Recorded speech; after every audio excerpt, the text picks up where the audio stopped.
Your health is your real wealth. In this fast-paced world, it's easy to overlook the basics. But let me tell you, small daily habits can create a big impact. Start your morning with a glass of warm water. It wakes up your system and sets a positive tone for the day. Move your body, stretch, walk, or even dance for just a few minutes. It doesn't take much to get those endorphins flowing.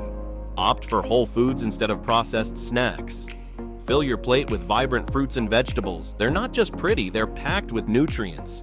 When stress hits, take a moment to breathe deeply. Remember, your mind and body are connected. Limit your screen time, especially before bed, to improve your sleep quality.